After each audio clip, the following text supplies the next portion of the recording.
everybody, it's Jackie. I have an activity today for you to do with your students with setting the table.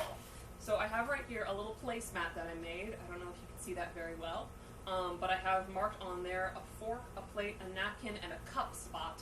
There's also a similar one in your packet. I just didn't have a printer, so I made my own. Feel free to make your own if you want to use different utensils or if you want more than one. So here I have those 4 items. To start out with, you can take one of the items and show them where on the placemat it goes, and then have the same item, the same placemat, tell your student, okay, match, put with the same, put where it goes, and have them put, for example, the cup in the cup spot. If they're having trouble with that, the first couple times they might, just have them hold it and do it hand over hand. So they're holding it and just guide their hand so that they're the ones setting it down in the right spot with your help. After a few tries, they should probably get a little bit better. Same thing, show them where the napkin goes, and then have them do it until you have the whole place setting set out. Once you have them set, we can keep working on a little bit of vocabulary.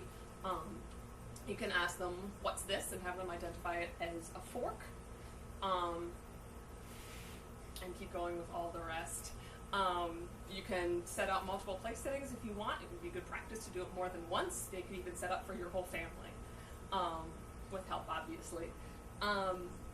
If your child is doing very well at this level, you can make it a little bit more advanced. One thing you can do is, instead of pulling out all of the utensils, you can just pull them out of the cabinets or the drawers and leave them in on the kitchen counter or somewhere in a different room where your student knows where they are.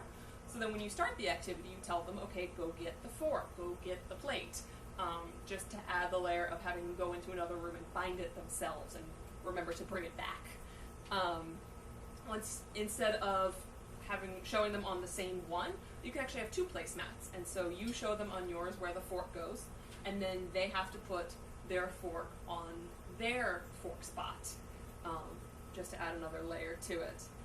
Once you have it set up, if they're labeling the items very well, you can go one more layer and ask them, for example, what color is the plate? Have them say it's a white plate or a green fork. We can ask, is this a tall or a short cup? It is a short cup. Even better if we can get that it's a short pink cup.